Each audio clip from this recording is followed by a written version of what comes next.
Grand uprising, grand uprising, free people. Grand rising, ahuuak, Indian nation in America. Salute. I'm sharing this information in an effort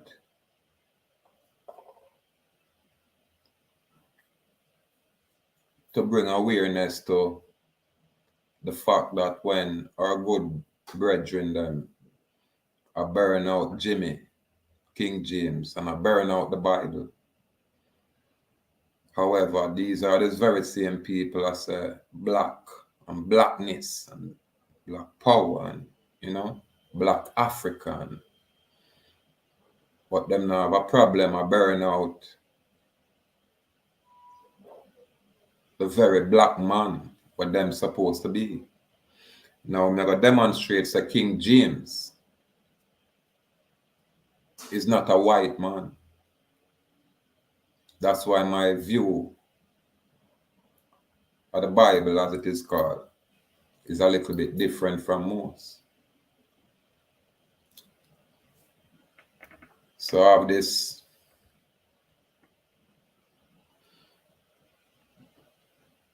platform here where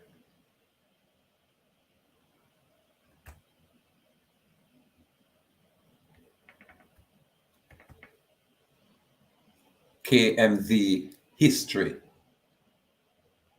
That's the platform. So I say salute to this good brother. Much gratitude. We have other people share the information because I have them information here from at all the time. But I like the fact where we probably can look at this because it's not too long and it's just direct and to the point. So I'll go ahead and present this good brother's research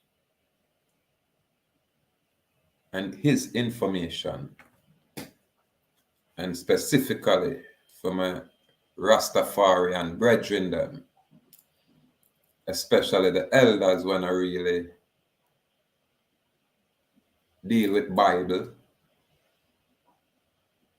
but them deal with blackness. Some of them know that the King James, where them are born, is really a black man. Just like Michelangelo, just like a whole lot of these famous figures that has been whitewashed. So again, without further ado. Shalom and shalom, brothers. Welcome to another edition of the So-Called Black Men series. I just want to reiterate, the So-Called Black Men series is not going to be an in-depth video on the individual I decide to pick out. The So-Called Black Men series is mainly going to focus on any historical documentation of the proof of their skin complexion and any authentic images of said person that I pick out. These videos are only going to be like 5 to 20 minutes long. And if you haven't seen them, please go watch part 1 and part 2. Part 1 I did Beethoven, and part 2 I did Michelangelo. So with all of that being said, as usual, please subscribe, like the videos. Let's get straight into it. So now we're going to read a bit of information of John the Sixth. So John the Sixth, born May 13th, 1767, Lisbon, Portugal. Died March 10th, 1826, Lisbon, Prince Regent of Portugal from 1799 to 1816, and King from 1816 to 1826, whose reign saw the revolutionary struggle in France, the Napoleonic invasion of Portugal, during which he established his court in Brazil, and the implantation of representative government in both Portugal and Brazil. John was the younger son of Queen Maria I, becoming heir on the death of his elder brother and taking power in 1792 as a result of the mental illness of his mother. In 1799, her illness was declared incurable, and he assumed the title of Prince Regent, which he used until her death in March 1816. John married Carlota de Oquina, eldest daughter of Charles IV of Spain, and supported Spain against the French Republic. But Spain made peace at Basel in 1795, or Basel, however it's pronounced, and served as a vehicle for French pressure on Portugal. In 1801, Spain finally invaded Portugal, though peace was made at Badajoz in 1807. After his victories in Central Europe, Napoleon proclaimed his European blockade, threatening to close the port of Lisbon. As French troops crossed Spain and approached Lisbon, the royal family retired to Brazil with the government. November 1807. The royal family retreated to Brazil with the government. November 1807. Britain guaranteed the throne of the Bragangas, and in 1808 sent an army to Portugal under Arthur Wellesley, later Duke of Wellington, which forced the surrender of the French. John gave full military support to Wesley, and 2 French invasions were repelled. After Napoleon's surrender in 1814, John was expected to return, but on Napoleon's escape from Elba,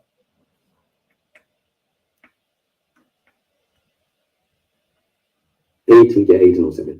Britain guaranteed the throne of the Bragangas, and in 1808 sent an army to Portugal under Arthur Wellesley, later Duke of Wellington, which forced the surrender of the French. John gave full military support to Wellesley, and 2 French invasions were repelled. After Napoleon's surrender in 1814, John was expected to return, but on Napoleon's escape from Elba, John returned to Brazil, which he made a united kingdom with Portugal. hear that? He made a united kingdom with Portugal. On March 20th, 1816, his mother died and he became king. So that's just a bit of background on. Look at the timeline, people. 1816, he became king. 1816. So that's just the other day. Just the other day. And John King. And who knew there was a king in Brazil? And remember, Brazil are populated with people looking like I, until foreign invasion came through and mixed with those people, just like how them do everywhere else. King of Portugal. But speaking of Napoleon, let's see what Napoleon had to say about John himself. So, from the memoirs of Napoleon, we have a description of the King of Portugal, John VI. So it reads, I had not then seen the Prince of Brazil, therefore I could not laugh as I afterwards did, when I beheld his corpulent figure, clumsy legs, and enormous head, muffled in a hussar uniform, his Negro hair, which, by the way, was in perfect keeping with his thick lips, African nose, and swarthy collar. Let's run that back. His Negro hair, which, by the way, was in perfect keeping with his thick lips, African nose, and swarthy collar. And that's from Memoirs of Napoleon. So, from Unmasking King John of Portugal, it was established some time ago that the sitter with Northern European features, labeled King John of Portugal, was unlikely to be that particular monarch. Known portraits of Dom João VI, King of Portugal, Brazil, and the Algarves, 1767 to 1826, show him to have been a dark man with coarse facial features. We're going to run that back one more time. Shows him to have been a dark man with coarse facial features. Let that sink in for a bit, you know. I'm a well-learned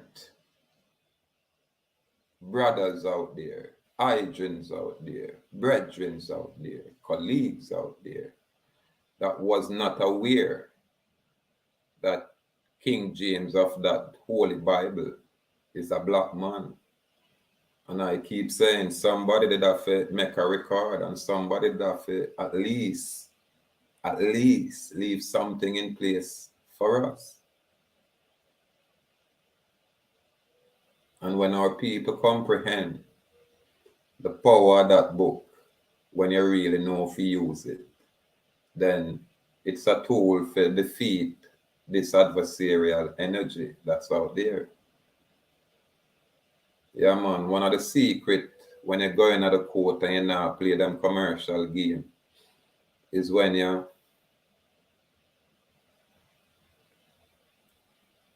put the judge in a situation where he knows say, boy, him not have no control, jurisdiction, or power over you. You understand? So you got to unseat him. And when him say that, him going to get up and leave one time and come back. You get me? And try a different tactic, and you unseat him again. And him come again for the third time. And that's when him come as a high priest. And you unseat him again with a specific kind of information. Because when him come as a high priest in that formal or that final, you just say sit. Then that's when you declare yourself as an Israelite. You understand? Yeah, man. And that's when him have to unrobe and bow to you, you know? Because you come with a law that's superior to what him a deal with. And then the office of man is the highest office. The highest office. No other office not higher than the office of man. There's no way any corporate construct can claim any form of jurisdiction over a man or a woman. Truly. So again, for some of the ones that weren't aware of this information, them can do their own research just to bring closure. So when a man a talk out there, a man know what he must say, you know? So when a man a say him no want to hear this and hear that, him for know say the same black man him a say him a dismiss. But him no know that, totally unaware. You get me? With all of the schooling, you understand, the colonial schooling. This is why I say when I go into those places and come out and think say, boy, I'm special. I as a man can, you know, show the eye them say, I'm not special. Show the eye them say, I'm not ready.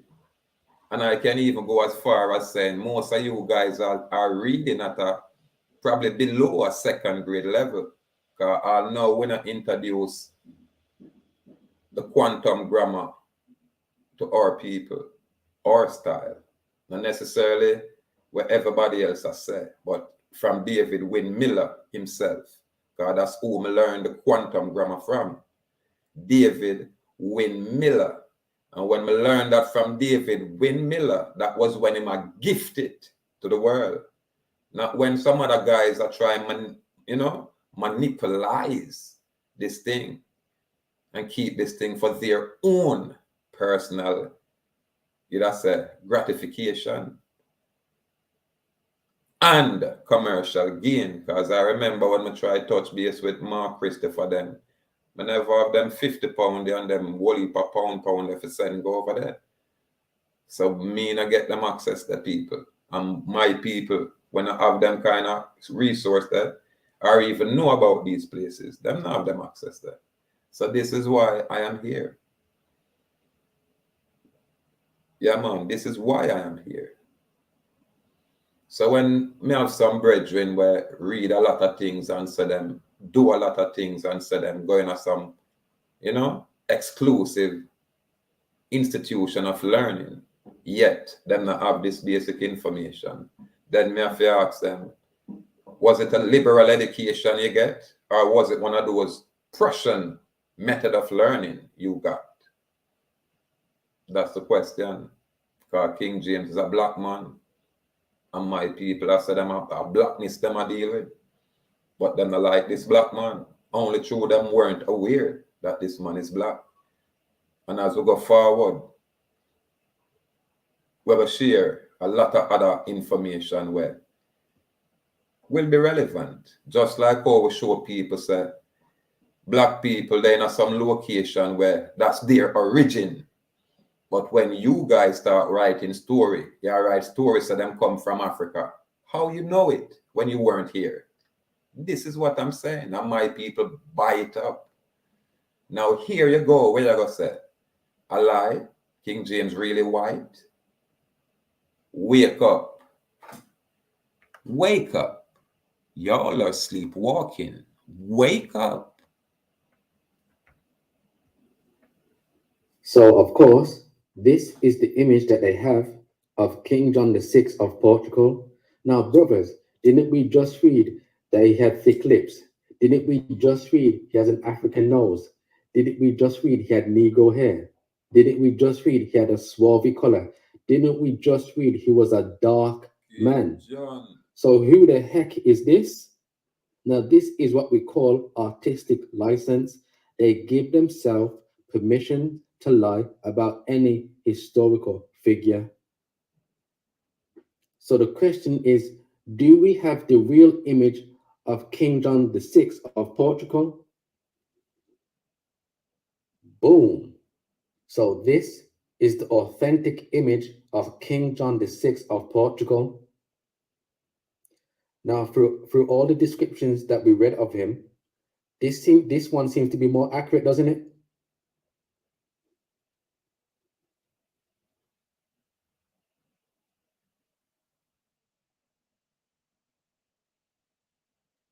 Now, this is a comic or newspaper article of John VI. So we're going to read it. John VI, King of Portugal, a dark mulatto, was the maker of modern Brazil, transferring his throne to Rio de Janeiro in 1808. He ruled Portugal from Brazil. So now we're going to get some documentation on the son of John VI of Portugal. So from Dom Pedro's, the magnanimous second emperor of Brazil. So this is his son. Now, of course, if he's a so-called black man, then his son's going to be a so-called black man. But since we have the documentation here, we're going to read it. So, attracted by the astronomical observatory and surprised Professor Maria Mitchell by his appearance, as well as by his familiarity with the instruments, she wrote in her journal, "I had imagined the Emperor of Brazil to be a dark, swarthy." We're going to run that back. I had imagined the Emperor of Brazil. How much people knew all of these things?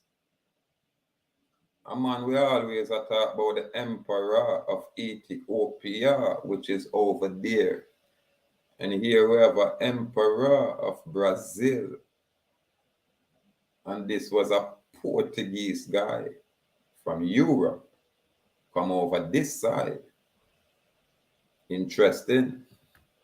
the Emperor of Brazil to be a dark, swarthy, tall man. And that's the son of John VI, King of Portugal.